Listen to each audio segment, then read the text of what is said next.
Bem-vindos todos ao CNN Exclusivo Poderes. E quero dar também bem-vindo, presidente do Supremo Tribunal Federal, José Dias Toffoli, e bem-vinda, minha colega Daniela Lima. Obrigada, William. Vamos direto ao ponto. Há uma enorme ansiedade da população brasileira para o nosso país realizar o seu potencial. Estamos cansados de um país do futuro. As pessoas entendem que os poderes não estão cumprindo o que a Constituição lhes determina, que se relacionem de forma independente e harmônica. E entendem que esta é uma das grandes causas dos atrasos notórios que a gente experimenta. Ao que se deve os poderes serem percebidos dessa maneira? Primeiro, quais são as funções dos três poderes? Poder legislativo cuida do futuro, faz as leis, estabelece as políticas públicas, muitas vezes encaminhadas pelo Executivo. O Executivo cuida do presente e o passado cuida o Judiciário. Essa é a repartição dos poderes. Quando se um poder quer cuidar do futuro e não tem a competência de cuidar do futuro, ou quer cuidar do presente sem ter a competência de cuidar do presente, surgem atritos. Mas o importante é dizer e mostrar para a população que o diálogo entre os chefes de poderes é constante. O senhor descreveu o que seria essa condição ideal. A condição real não é essa. A condição real é a gente ver o poder, o seu poder, por exemplo, interferindo no poder legislativo e cerceando o poder executivo. Olha, muitas vezes o que está acontecendo? Nós temos uma alta judicialização. 20% das ações de inconstitucionalidade são propostas por partidos políticos. Eles perdem no Congresso a votação e vão tentar uma nova votação no Supremo Tribunal Federal, judicializando a política. Como é que o senhor vê setores do governo, setores do executivo, apoiando, conclamando, muitas vezes pedindo diretamente que as pessoas vão às ruas contra o Supremo, contra o Congresso Nacional, estimulando até uma certa incompreensão sobre qual é o papel do Supremo Tribunal Federal e qual é o papel do Legislativo? Como é que o senhor encara isso? A liberdade de expressão e a liberdade de manifestação são garantidos pelo Supremo Tribunal Federal, porque é uma garantia da nossa Constituição. A nossa Constituição garante essa liberdade de manifestação e de expressão. Então, veja bem, qualquer manifestação que seja do ponto de vista da expressão, da sua vontade, de crítica, é bem-vinda. Isso faz parte da democracia e que bom que nós vivemos numa democracia. O que não é possível é dizer o seguinte: vamos fechar o Congresso, vamos fechar o Judiciário. O que vai pôr no lugar? Presidente, o senhor mesmo está atesta de um inquérito destinado a apurar de que setores surgem ataques à instituição que o senhor encabeça.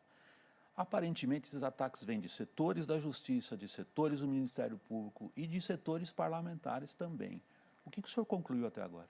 Olha, toda aquela manifestação que é de ódio, que é caluniosa, que é mentirosa, ela é, do ponto de vista legal, um ilícito, é contra a lei. Então, esse inquérito é para apurar. O que houve a partir da abertura do inquérito, que vai completar um ano? Diminuiu extremamente, principalmente, as notícias que eram produzidas por robôs. Muitos afirmam que nós perdemos a Corte Suprema e ganhamos 11 Supremos Tribunais, com cada um dos seus integrantes com interpretações próprias a respeito do que são os preceitos constitucionais. O senhor concorda com essa crítica? Os números mostram que isso é completamente falacioso. Não é verdade. O Supremo Tribunal Federal, em 2019, William, Dani, julgou 17.600 processos colegiadamente, não individualmente. 17.600. Sabe quantos processos julgou a Suprema Corte da Alemanha? 80. A dos Estados Unidos, 110. Alguns dos que se dedicam a analisar o papel do Supremo dizem que o pecado original está em não ser uma corte constitucional no fundo, mas se preocupar em fazer justiça. E a partir daí os seus integrantes começam a operar em função do que eles acham que é a reação ou que seria benéfico do ponto de vista da opinião pública. É uma crítica severa à atuação dos integrantes da instituição que o senhor preside. Olha, os juízes e nós na Suprema Corte, nós não podemos ter desejos. Quem quer ter desejo, que vá para a política. Tivemos recentemente juízes que saíram da magistratura e foram para a política. O Sérgio Moro foi ser ministro da Justiça, o William Witson foi ser candidato e se elegeu governador do estado do Rio de Janeiro. O juiz, ele está adstrito à Constituição e às leis. É óbvio que tanto a Constituição quanto as leis cabem interpretações e visões do mundo. Por isso que somos 11. O ex-juiz Sérgio Moro acabou influenciando aí uma legião de outros juízes. Recentemente, Marcelo Bretas, que é o titular da Lava Jato no Rio de Janeiro, da Justiça Federal, foi a um palanque, a um evento, um palanque com o presidente da República, o prefeito do Rio de Janeiro, um ato para um determinado setor, era um ato evangélico, cantou, pulou, fez saudações, posou para fotos, enfim. Isso foi parar no CNJ. Faltou um pouco o Supremo agir antes da Justiça ter tanto contato com a política como ela tem hoje, porque... Em primeiro lugar, o diálogo entre os poderes é sempre bom e é fundamental, e é exatamente a primeira pergunta que foi feita. A população quer que o Estado dê soluções. Mas era um ato político, Segunda ministro. questão, ali era um ato religioso. É um ato religioso. A pessoa tem a sua liberdade de religião, que é garantida também pela Constituição e pelo Judiciário brasileiro.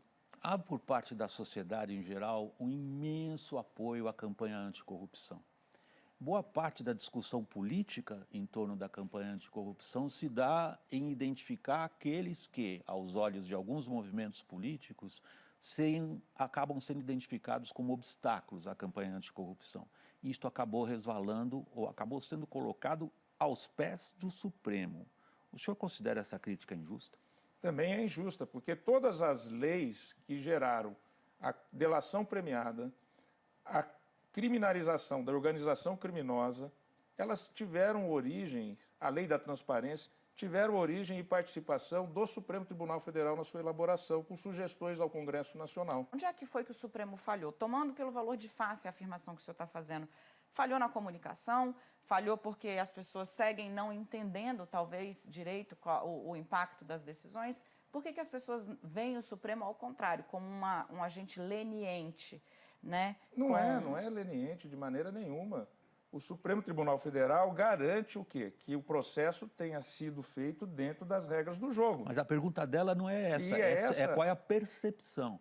A pergunta da Daniela é, por que não é esta a percepção? O senhor tem uma interpretação para isso? Porque vocês não divulgam os 99,9% de decisões que vocês acham que é a correta. O 0,01% que acham que é incorreta dá o destaque e vira manchete. Que legado o senhor gostaria de deixar na presidência do Supremo? Porque o senhor entrega, né, o cargo em setembro. Olha, são tantas as coisas que nós estamos fazendo que não dá para dizer. É você ter cumprido o seu papel, ter feito exatamente aquilo que é pautar as coisas difíceis para deixar a pacificação da sociedade. Presidente, muito obrigado pela sua entrevista. Eu que agradeço. Dani, muito Obrigada, obrigado. presidente. Obrigada, William.